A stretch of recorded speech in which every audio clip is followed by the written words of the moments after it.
Okay, so we're at time. So I'm going to go ahead and introduce Dr. Drew Lanham, who's going to introduce the guest speaker for today.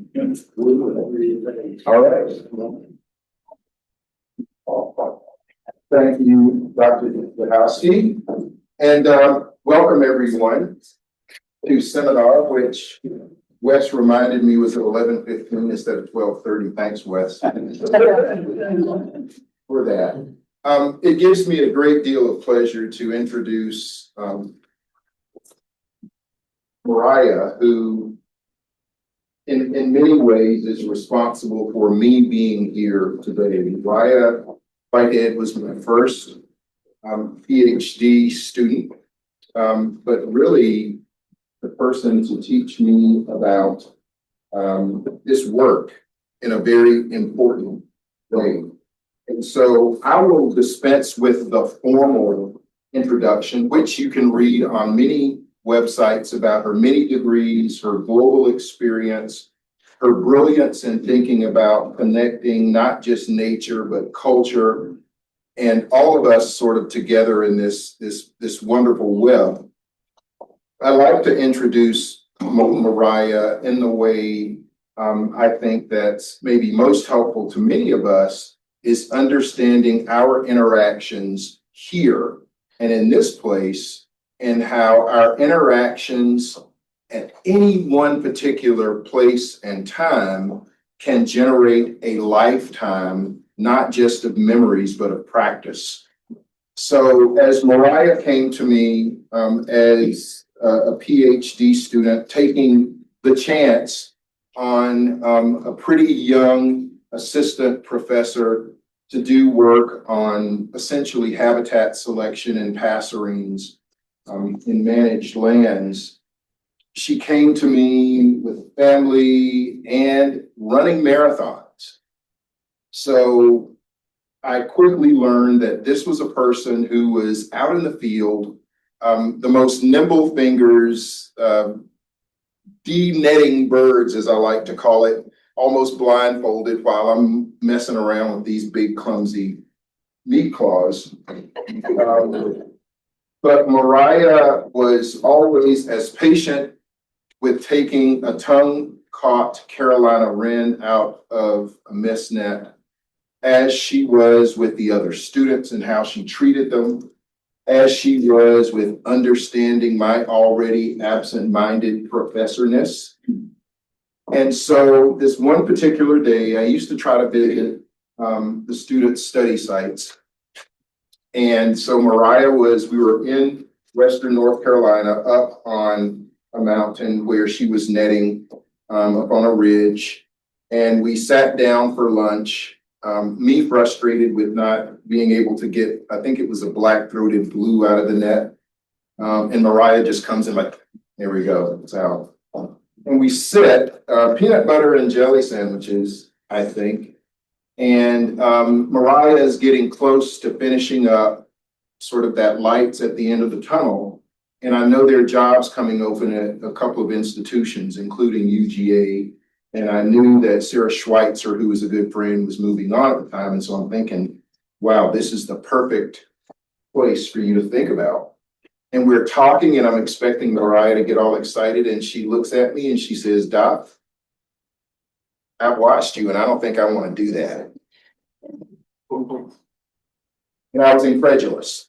So in that way, she turned around my expectation, not just for her, but for myself, in understanding that there are different avenues of scholarship, different avenues of career to do this work. And so never sell short your relationships with each other. Never sell short your relationship between advisor and student, because Mariah many times was more advisor to me and me often the student. And so without further ado, it is my great pleasure to present my peer and my very, very, very good friend, Dr. Mariah Whitehead.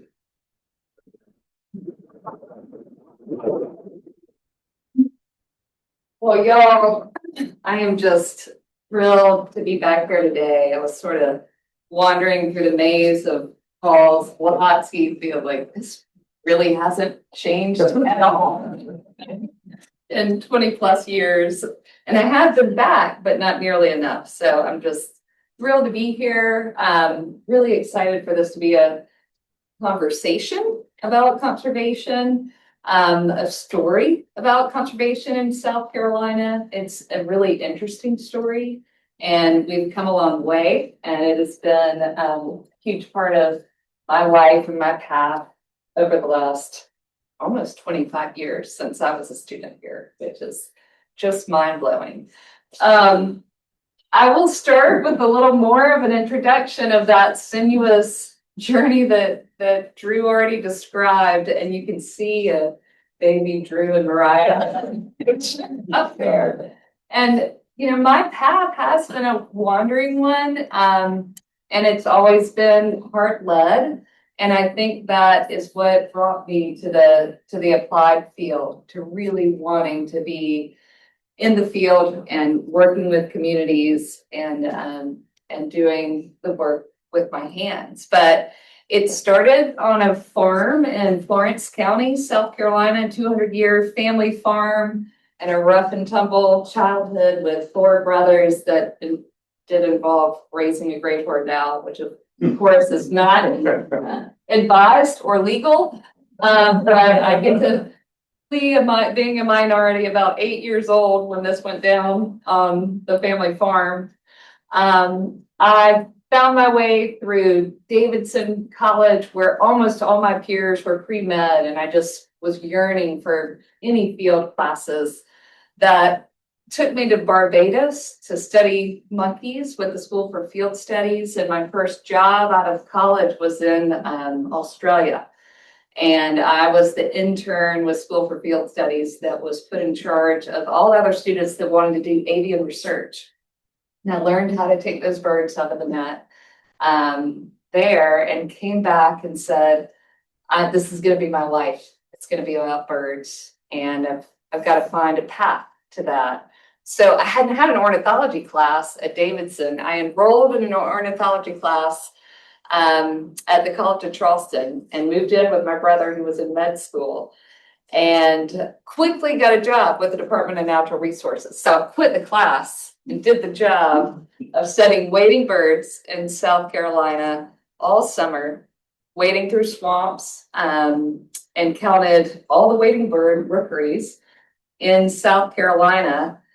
I then got to go work with Dr. Sarah Schweitzer at UGA for a master's studying brown-headed cowbirds with the College of Charleston. And that's when I came to meet Drew at Clemson, saying, I want to continue with this work. I'd like to do a PhD. So went into that years of a PhD between 1999 and 2003, amazingly. And then really for several years, got to teach. I taught at Furman and the Citadel and the College of Charleston as an adjunct, and took a job at the Center for Birds of Prey as their director of research. But when a job opened up at the Nature Conservancy of South Carolina, at that point I was a single mama with a 1-year-old, and this job came along that had benefits, and I was going to get to apply science, and they were going to let me keep teaching at the College of Charleston, but I was going to direct their land protection work in the North Coast of South Carolina.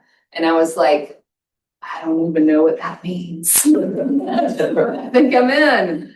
And I've never really looked back. So I've been in the land protection field, holding fiercely on just a little bit of my academic training by continuing to teach over the years. And of course, I love now getting to teach for the online wildlife and masters program at Clemson. And they even let me develop a land protection class, which really doesn't exist.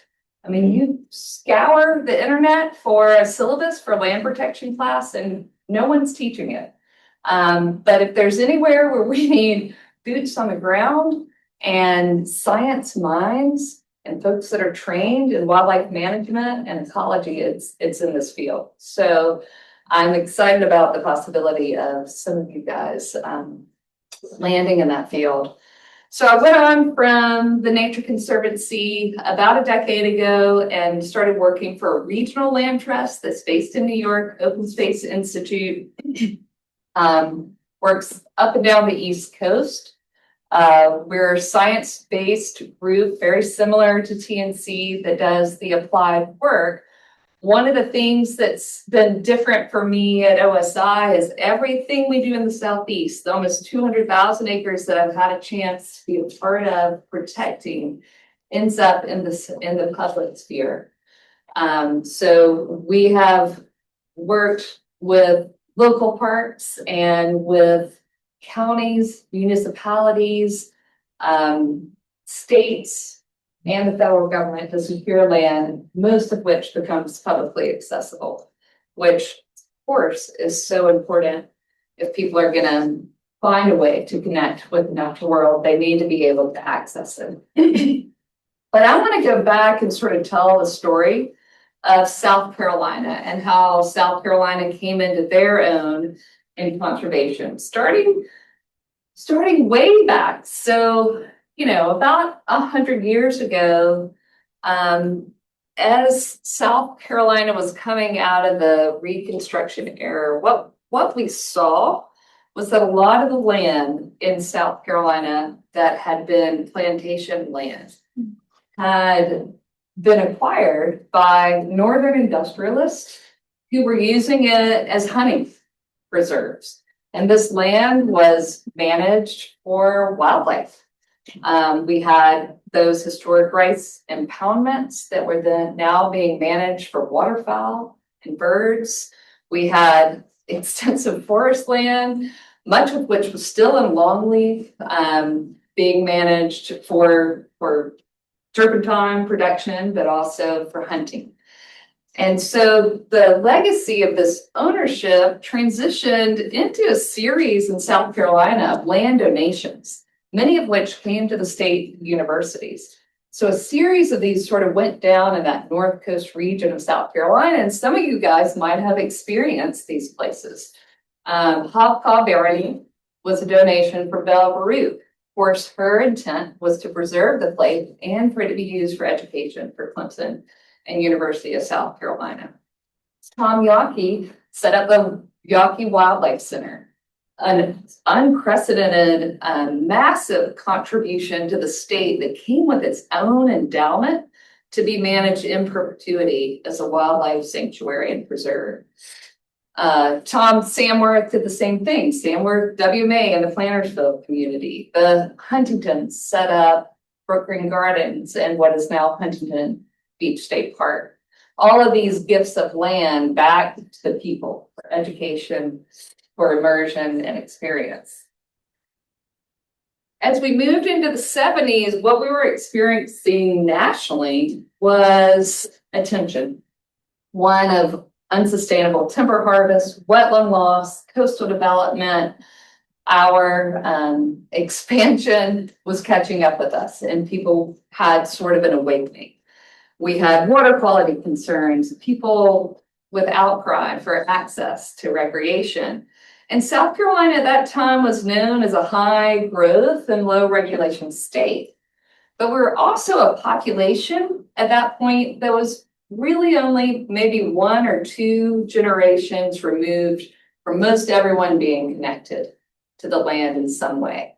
It was a rural place where either your parents or your grandparents had grown up on a farm. And that land ethic was holding true for folks in South Carolina. And so we had a few early wins in the 70s. One of the fascinating ones was that South Carolina was the first state to create a Heritage Trust program in South Carolina. This was led by the Nature Conservancy, which would have been a brand new state chapter at that time, TNC only having been formed about 2 decades before. And South Carolina set up the Heritage Trust program with dedicated funding to save the most important species, natural habitats, and cultural resources in the state. And many other states followed suit. In fact, the whole Western Hemisphere followed suit, setting up their own natural heritage programs, and this remains today. So we're now celebrating the 50th anniversary of the establishment of South Carolina's Heritage Trust program. We set up the State Scenic Rivers Act, which had a lot of good ideas in it. One being that it was voluntary, grassroots. Each of the rivers that was deemed worthy of being a scenic river established a scenic river advisory committee made up of local folks, stakeholders, landowners in that region. They had great ideas, like if you donated an easement along your scenic river, that you got 100% of the value of your donation of that easement as a state tax credit. It's a really powerful piece of legislation. There's a flaw in it, in that only the state hold that easement, and historically our DNR hasn't held a lot of conservation easements. So it's a piece of legislation with a lot of potential but hasn't had a lot of application. These are the rivers that have been established as scenic rivers, and this is a piece of legislation that we see some potential moving forward to reinvigorate it. We also had generally the rise of conservation easements in South Carolina, and South Carolina as a really early adopter of the whole concept of a conservation easement. What? Like you can protect your land and continue to own it?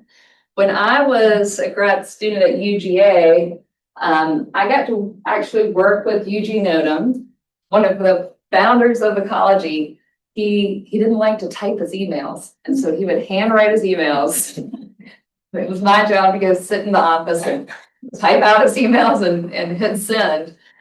But this was part of that moment when we were figuring out that conservation and ecology was about systems and not places.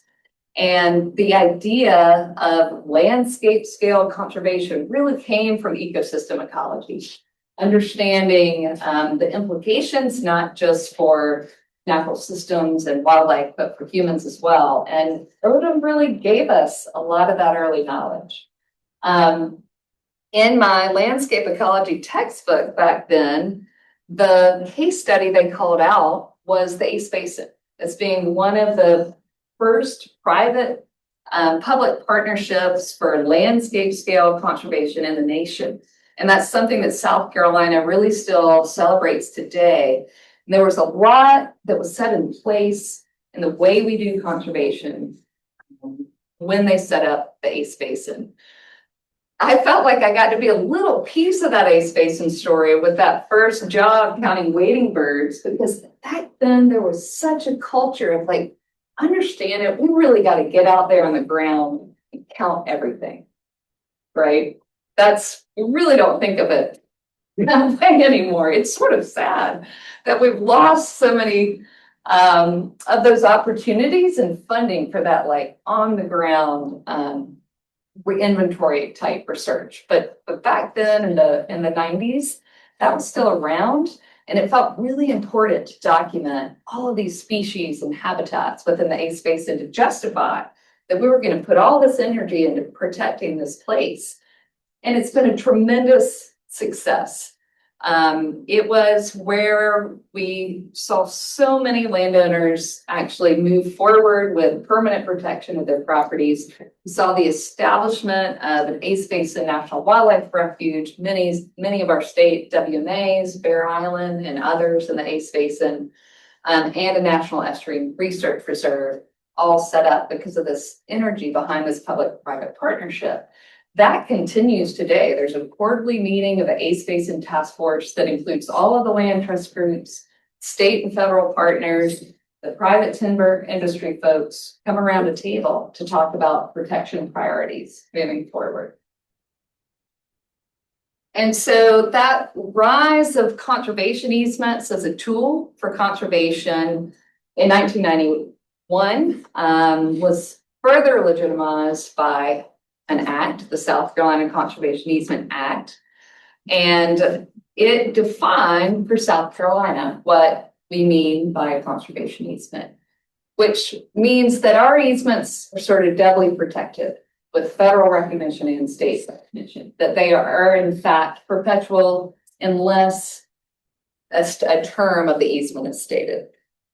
And so I've learned that it's worthwhile to pause, even though everyone has heard of an easement, they are confusing. And a lot of people don't really understand what's going on with the conservation easement. So we're going to go on to like a 2-minute conservation easement 101 lesson.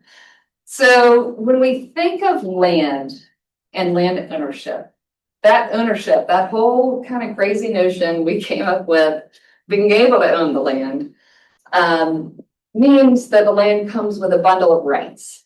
And that landowner, when considering an easement, can think about their bundle of rights and what they feel like for their purpose for that land, they might surrender. It may be they're surrendering timber harvest in their bottomland hardwoods. They're going to surrender subdivision. Each of those pieces they take out of their bundle has a value affixed to it, something that an appraiser can actually dig in and understand the monetary value of.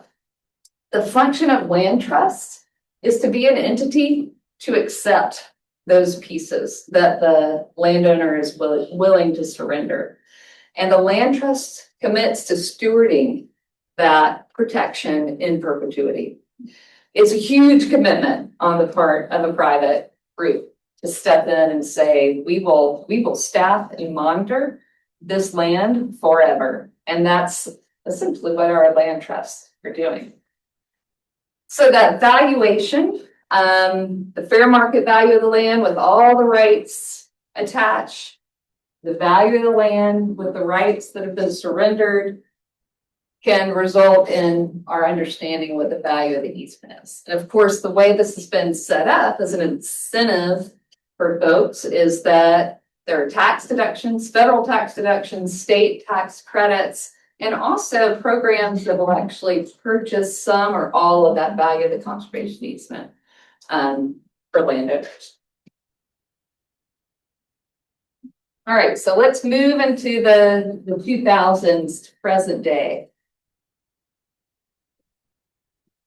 So South Carolina was really continuing to lead through the 90s in the donation of conservation easements. And in 2002, we established the State Conservation Bank, South Carolina Conservation Bank, which has been a tremendous tool for advancing conservation in South Carolina. So the significance in the bank, of course, was that it was meant to remove regulatory burden, but also create an additional incentives, particularly for landowners. If you're land rich and cash poor, yet you want to protect your land, all the tax incentives in the world aren't necessarily going to be meaningful enough. In fact, the financial burden of actually establishing the easement and donating a stewardship endowment to the land trust might outweigh your actual financial advantage. So being able to offer some portion of that easement value as a cash payment was a way to really bring more working folks into the picture with conservation easements. So far, in the past 20 plus years, the bank's helped to preserve over 400,000 acres in South Carolina, and it's granted over $377 million. It's highly leveraged, and that every dollar it's granted has been leveraged by about $3 property value. But this picture tells a lot of the story. You can look at the way South Carolina's land ownership and conservation plays out. Our federal lands, that top layer, have really remained pretty constant since the 80s. You know, a lot of our federal acquisition, our national forests, national wildlife refuges, national parks were established early on. They They haven't grown tremendously over time. Our state wildlife management areas, heritage trust preserves, state parks have continued to inch up, slow and steady. Some of that other category includes our Department of Defense holdings in places like the Savannah River site, staying steady around 400,000 acres in South Carolina. But where we've seen that almost J-shaped curve is with the South Carolina Conservation Bank. And so you can see that inflection point when the state bank came into play and conservation easements actually surpassed fee simple ownership in conservation in South Carolina, with over 1 million acres held in trust. Another innovation that South Carolina was an early implementer and adopter of is the concept of payment for watershed services. So the idea that it costs a water utility less to invest in protecting its watershed than it does to pay for those treatment costs of an impaired watershed. And in the early 2000s, there was an ambitious idea of partnering up with the water utilities, 5 water utilities along the Savannah River, to ensure that that massive forested watershed stayed protected and well managed. And there were large sort of timber holding families up and down that watershed that were interested in being part of that program. The program put some really thoughtful science into what proportion of this watershed needs to stay protected before we see a tipping point with water quality. And that was at least 60% of the watershed needed to remain in a forested context. And then, of course, we also had the science to understand where is harvest or other types of activities going to be called the most impairment to the water quality. And so the way the easements were set up were really with a lens on protecting water quality. It was a very targeted approach that the conservationists took. With that, at the end of the day, the 5 water utilities came on board up and down the Savannah River from Aiken down to Savannah to actually provide funding for the purchase of those conservation easements along the watershed. The other thing that's continued since those days of the Ace Basin is incredible culture of collaboration in South Carolina. And all those years I was working for South Carolina TNC, I didn't really know anything but South Carolina. But when I went to work for Open Space Institute and was working in all these other southeastern states, I was like, oh, we're real different. We're real different in South Carolina.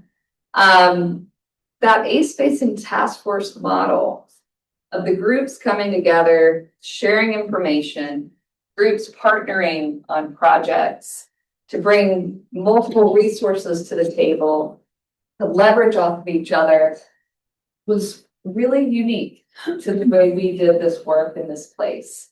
And it got replicated. When the Ace Basin was set up, it was set up around these waterfowl focus areas that the U.S. Fish and Wildlife had established back in the day. And these task force groups sort of organized around these loose watershed boundaries. That Savannah River one we were just looking at was its own group, and it included the water utilities. And the Ace Basin continued with all the partners that have been at the table for years. But Winyah Bay, Upper Waccamaw, the Savannah, the Santee River, and the Cooper River all had their own groups. A lot of times it was the same person having to go to all these meetings that worked for the conservation group of that geography. And then the same thing was replicated in the mountains. And these task force groups remain sort of a cornerstone of the way South Carolina does its work today. And the groups have evolved as really our table has expanded in South Carolina, which is exciting and a needed change. And I got to study a framework when I was with TNC and was took a training and became something called a conservation coach, where we thought a lot about the metrics behind conservation and how we go out there and sort of create the case for this work. And what we've seen in South Carolina has followed this sort of natural evolution of our understanding of natural systems. And it's been really cool to see how that infuses itself in the way we do the work. So in those early years, we're really kind of in the static mindset of like, we're separate, but we're protecting the species and these cultural sites and these historic sites. And it was very much framed around protection of natural resources, separate and apart from humans. And I saw that shift in the 2000s of this focus on water quality and those services that natural resources provide to us. Carbon, habitat connectivity, wood products, water quality, air quality, such a focus of those early 2000 years. And then really the shift where we paused and we started thinking about our own well-being and how connected we are to the land. And every aspect of our mental, social, economic well-being being tied back to natural resources. And we're at that place today. Folks understand the interconnectedness and have expanded that framework and expanded the conservation narrative over time. So where is South Carolina today?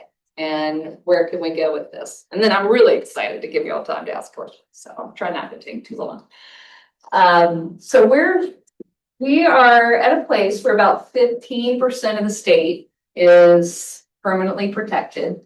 This is a sort of fun animation that takes you from the 80s through 2024. Since about 2020, South Carolina's protected roughly 37,000 acres a year. Last year, we protected over 100,000 acres, which was an exciting uptick.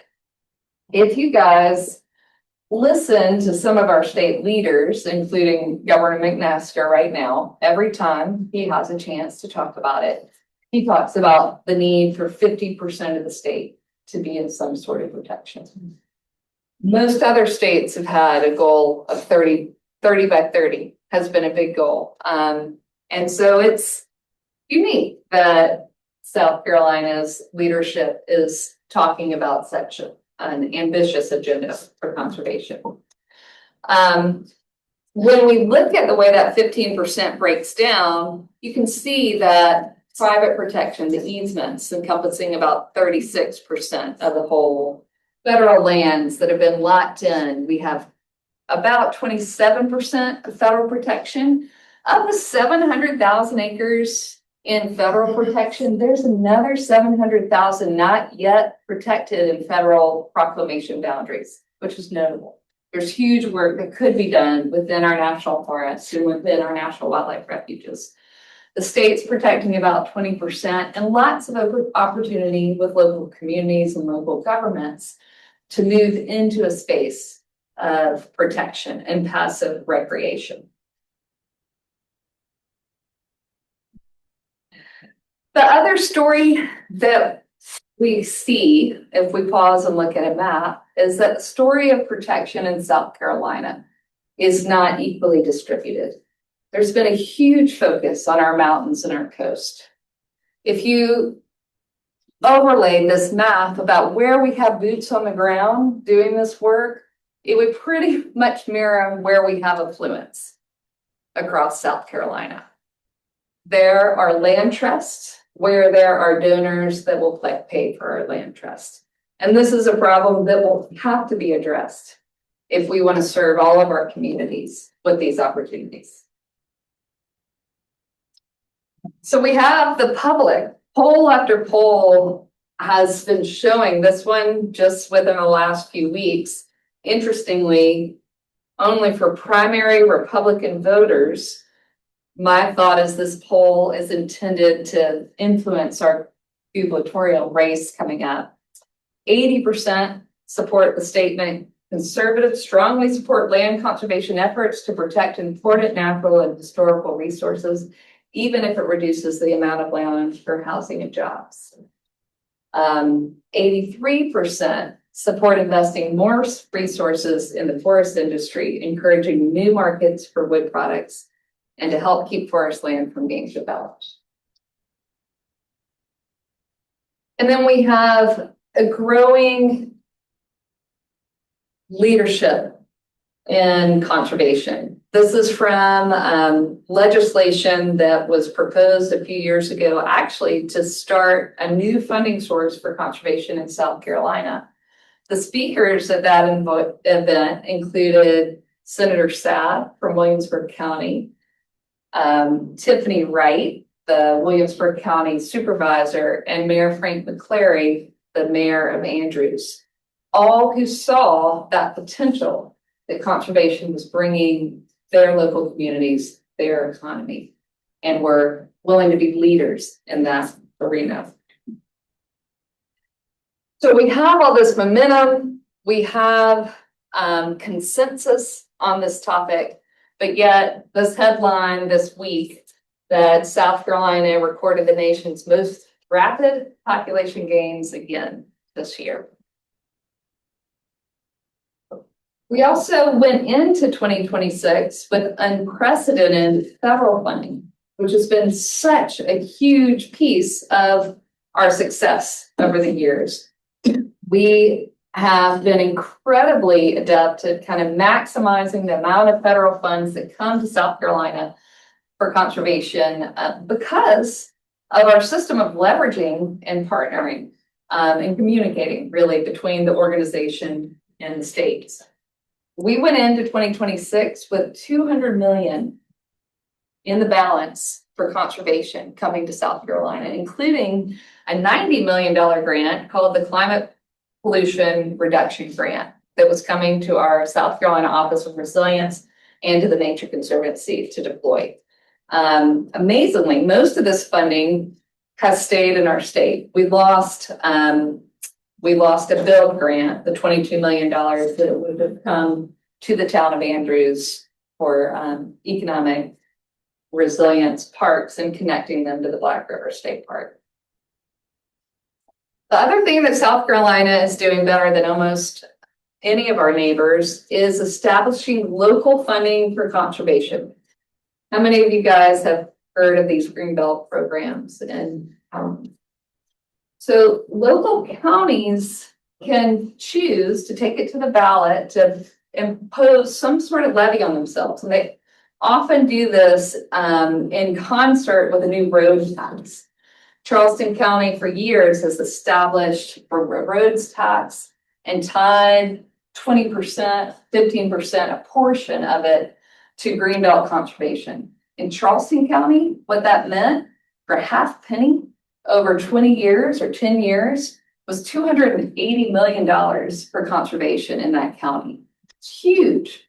Jasper County, one of the poorer counties in our state, in 2024 enacted their own Greenbelt program through a ballot measure, which established a fund for $90 million for Jasper County to invest in their own conservation. Beaufort County has had a program for 20 years. For the first time, they adopted a measure that allows them to spend their county funds in adjacent counties. They did that because they realized the water quality in the Port Royal Sound, where they are, of which they're dependent of for their seafood industry, is tied to the watershed that extends into other counties. They want to protect that. They might want to be able to send their money into other counties. So what are our options moving forward? The most meaningful work that I've had the chance to do in my 20 years has been working directly with the communities on the ground and with people and expanding the table for conservation for folks that maybe thought it really just wasn't relevant to them. There's a quote by Wendell Berry that's one of my favorites that is his definition of community. And it's community is the condition of knowing that a place is shared and that those that share that place define and limit the possibilities. This is such a powerful statement. If communities can really internalize that their voice and their desires should define what happens with the place of their community, that they actually should have that opportunity to weigh in. And we're seeing this play out in battles across South Carolina and our advocacy groups that have been so engaged with places like St. Helena Island, Save Chelsea. That was a sign that was down in Jasper County. I've had the great pleasure of getting to work on this Black River initiative for the past decade in the communities along the Black River that have been largely cut off from that resource. 40 miles of a scenic river that didn't have a single access site for people to get on the river to experience it and enjoy it.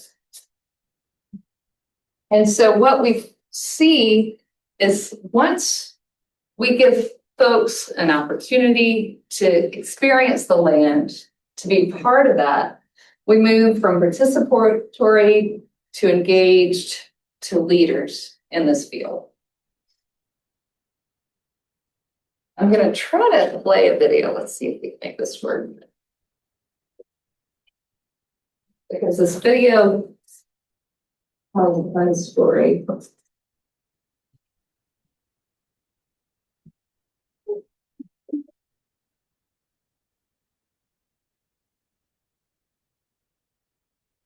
South Carolina rivers have always been the givers of life. They nurture us, our bodies, our spirits, and our curiosity. They are the founding point of our communities and the current that joins us. Isn't it time to celebrate them? In South Carolina, it's been almost 20 years since we built a state park. Let's change that. This is the Black River Initiative. The Black River Initiative is a visionary, community-led effort connecting riverside public and private parks along South Carolina's scenic Black River, and we're just getting started. The 70-mile trail guides paddlers through black waters banked by ancient cypress, rich wildlife, and historic communities,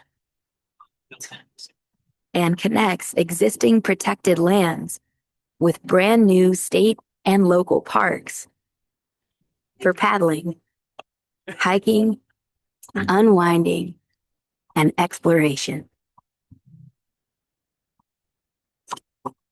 I grew up in Williamsburg County, but I also grew up on the river. Part of this initiative that's happening right now is to try to get more public access to our river, to let more people experience the beauty that we know about.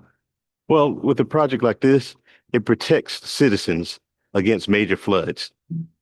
You have the root systems that absorb the water. You have the quality soil that absorbs the water. So we need this type of development. We certainly see opportunities for the residents that live in this area to be able to start new businesses or build on their existing businesses and really take advantage of the fact that we've got a lot of new people coming in to experience this wonderful asset that we have. I think that's the value of the river. You could build a chamber of commerce around it. You could build a church around it. You know what you build around it? A healthy river. You build a healthy community.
but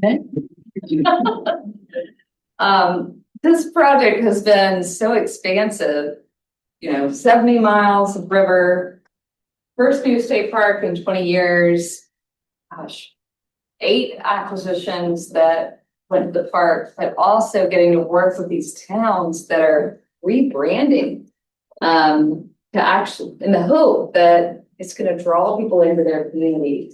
Come visit our town, come see this incredible asset in our backyard. The other thing that we've done in this past year that is, I have to mention before we get to questions is, all those years of acquiring these tools have allowed South Carolina to sort of maximize our potential in conservation. So the PD Basin initiative that closed late last year was the largest conservation easement purchased in South Carolina ever. 63,000 acres purchased from an industrial forest landowner resource management service in the North Coast region, Marion County, Williamsburg County, Georgetown County, all in a single purchase. It involved the largest ever forest legacy grant, which came to the state of South Carolina, $50 million.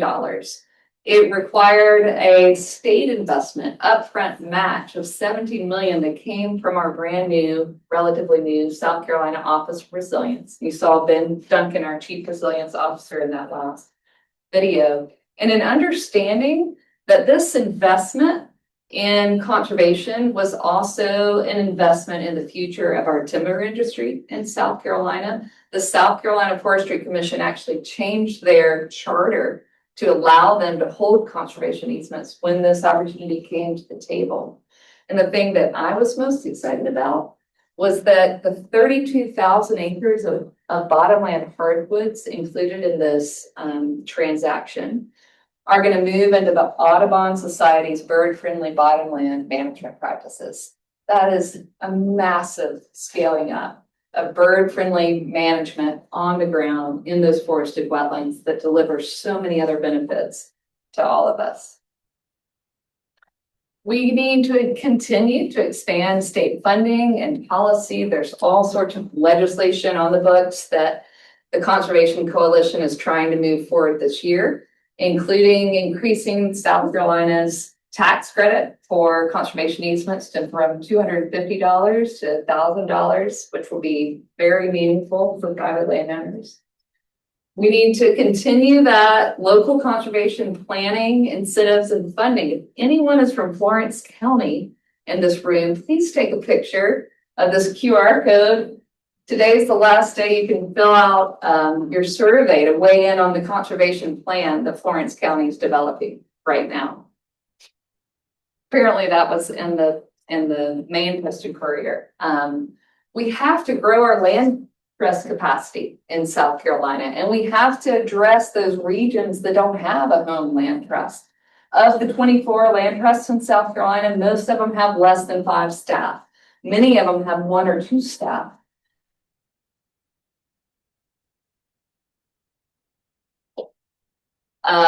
This is another sort of visual of places that have been left behind. So my home region of the PD, you look at the percent protection compared to the South Coast.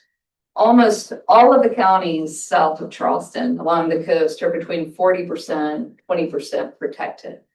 But we get to the PD region with only 1 little land trust sort of standing up the work there with the PD land trust. And we're mostly 1 or 2 or 5% protected in that region. We see that pattern playing out across South Carolina, the haves and have-nots of protection.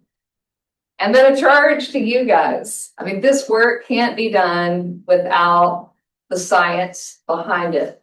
We need conservation and natural resource science. It defines the priority areas where we work. It informs the policy at the state level. It guides the management once the land's protected. All I've talked about today is that first act of protecting the land. I tell people all the time, land protection, when we close on the property, we buy it or we place the easement, that's like the wedding. We got the whole marriage ahead of us.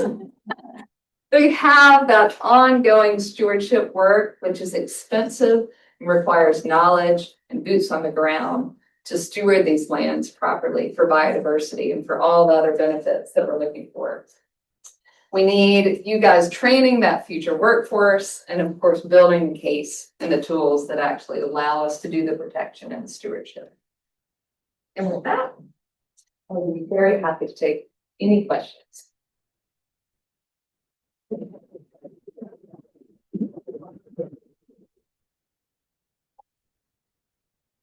Y'all are really friendly, nodding audience. Yeah. Yeah, I'm glad that you like transitioned into talking about the management side, because I think that that was something that was on my mind the whole time, where like, I know you were kind of highlighting the money that's coming in for the acquisitions. How much money is how much is the funding being thought about at the funding acquisition stage for all of these for management going forward? Like, what's kind of that split of thinking about, let's get this land versus let's steward it? You know, honestly, I think not nearly enough. That there's such a focus on the urgency sometimes behind protecting the land, that there's a little bit of a, like, we're gonna figure out the stewardship later. Like, we gotta move. And I think all of our natural resource agencies that own and manage this land feel that burden. Our state has been sort of in this acquisition drive, and our stewardship funds have not kept up. And now some of the funds that we've been able to lean into, federal funds and others, are constrained or are caught up or even been lost. And so that is front of mind for a lot of the managers. And of course, in the private land sector, you know, I would say that's hit or miss. We have private landowners who are doing just a tremendous job, and we've made such incredible progress in application of how we manage longleaf pine, and even getting folks involved in planning and managing the longleaf. In the 25 years I've been in conservation, that's a staggering amount of work, but we see so much more that we could be doing on that front. So the main answer is it's in folks' mind, but the money has not followed to the degree we needed. There's a question online from Rob Baldwin. It's a great talk. The South Continent conservation story emphasizes the continuing importance of area-based habitat conservation. Even so, there may be populations of plants and animals that are so far down the extinction vortex that they need funds for active management, translocation, etc. Do you ever consider spending less money on land conservation and more money on population level strategies? Or would you, like I would, say that more area is still an important goal? That's such a great question. I mean, I probably would agree that right now still more area is an important goal because of the urgency and the pace that we're seeing, the pressure of growth in South Carolina, the uncertainty around our land base, as we've seen farmers and forest landowners struggling, and just to be able to give working land and working landowners an option just to stabilize that land base at like a critical sort of financial juncture for so many folks feels extremely important. I got to be part of just a fascinating project in Georgia where folks focused in on the gopher tortoise, an at-risk species, mapped viable populations of that species, and used the tortoise as the focal point for an incredible landscape scale conservation initiative to protect 150,000 acres. They assembled about $150 million, split private, state, and federal, a third.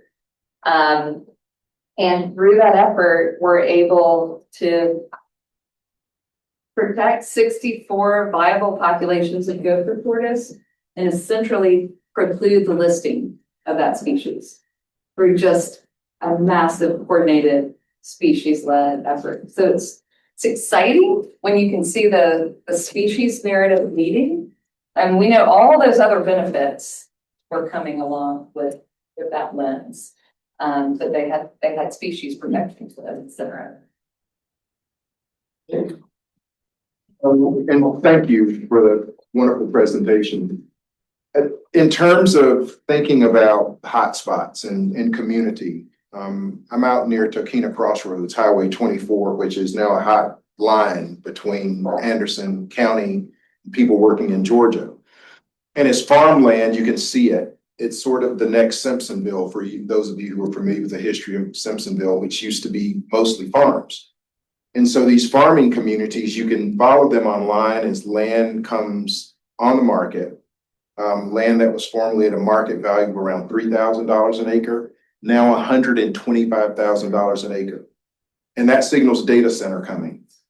So how in the land conservation world are we dealing with that sort of disparity in land value when farmers, everyone, the community tries to band together and can only afford 2 acres of land out of the 80 that are being sold? How do you guys help those communities? Or is there like a bat signal that we send up for help? I think one of the bat signals that we send up is we need, when you really have the community behind, and I think all this polling is showing sort of this collective alarm at exactly what you're saying of like, this thing is getting away from us. Like our rural, scenic South Carolina is slipping and who's there to stop it? And when something goes from 3,000 an acre to 100,000, it's like, it's out of the realm for the conservation groups to be able to afford. And I have this exact same story in the farming neighborhood where I grew up, where they put in a Buc-ee's at an I-95 interchange, and farmland across the street, 100 acres went on the market for $12 million. And at that point, if your local leaders are with you, if your county government with the population, they have options around zoning. And they have options now, there's legislation based on concurrency of local governments really being able to hold the line on where these developers build based on where there are county services that are bringing water and utilities to that place. And I think we move into the realm of advocacy once things get sort of that far gone, and we've got to depend on our local governments to help hold that line. And a huge part of that is just the education and time of helping local governments understand this, the narrative that like protection is going to offer quality of life and economic opportunity and will allow their residents to stay in place, shifting kind of the narrative of like more is more with grid. So that's a huge effort that I think needs to happen county by county. Great talk. I really enjoyed it. I want to broaden out a little bit more from what kind of the question Drew just asked. Yeah, and from what you presented, I think demonstrates it well. We've done a pretty good job in conserving our forests and our wetlands especially, but our farmlands and grasslands, like Drew was just talking about, have seen like unprecedented losses. There's less than 1% of the tall grass prairie left in the country. And our grassland birds have declined, you know the literature on that. So like, how can we be intentional in conserving those types of covers like we have with wetlands and with forests? Yeah, there's such a focus on this with the General Assembly now. People are feeling it, especially with the farmers. And one of the problems, and I've experienced this just in different geographies where I've tried to get a project done, we have such a bias in our conservation funding, particularly federal funds that are geared towards wetland protection and forest protection. And we just don't have the same level of funding from the state level, or especially from the federal level, for that farmland protection. So in my mind, that's one of the most important things we can do. That legislation that I mentioned with the conservation easement tax credit, I think is a powerful one to be able to move the per acre tax credit from $250 to $1,000 per acre. The thing with the tax credit, obviously, y'all probably think, oh, nobody can use that much tax credit unless your income's huge. But the way they built that legislation is tax credits are perpetual and they're transferable, and they can be sold on the open market for about 80 cents or 90 cents on the dollar. And so there's a real incentive. If we can get to that $1,000 an acre, I think it's a way to help hold the line, especially for our agricultural land. OSI just worked on, we're working with the Office of Resilience on a return on investment study. And we have a county by county analysis on land conversion that shows exactly what y'all are saying. What's most dire is loss of farms and agricultural land. And if it continues at the current pace, we'll lose half of it in the next 50 years in South Carolina.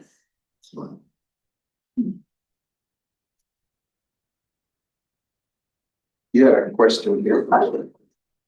Well, so thank you for the presentation. So my question is about how does the conservation practices impact South Carolina's economy and also the community's welfare in terms of economic welfare? So we are looking into that question with this return on investment study that, sort of considers all those usual suspects for ecosystem services and the values attached to those, but goes beyond that to consider benefits to the community of having access to recreational lands or having the benefit of a rural landscape and what that sort of means for quality of life, aesthetics, and even for the real estate market to be able to hold on to that sense of place. And so, as you might suspect, the evidence is overwhelming that land conservation is delivering all of these stacked benefits. Sort of, if you follow that chart we looked at of not just the protection of natural systems and the sort of economic benefits tied to that, but provisioning services for people, and then also everything in the realm of human well-being, local economies. There's a lot of evidence that points at the huge return on investment for every acre protected. So we're excited to get that study out in the next few weeks in time for this legislative session. Can I add one more thing, and thanking you for this, but you mentioned the word advocacy. And as scientists, we often, that's something that we have to push aside in our science. But I think as you talk about conservation here and you gave Wendell's definition of it, I can think of what's happening in the upstate of South Carolina, like in a little town called Starr. Have any of you ever heard of Starr? That's in Anderson. And so that little community is now being targeted for a data center because nobody knows about it. But there's a guy online who, I don't know him, but he's on Facebook. And so he brings up public meetings, zoning meetings, which is a grassroots level of protest and a way for people to understand. So advocacy, conservation demands it. Our science, right? We do our science, but conservation demands advocacy.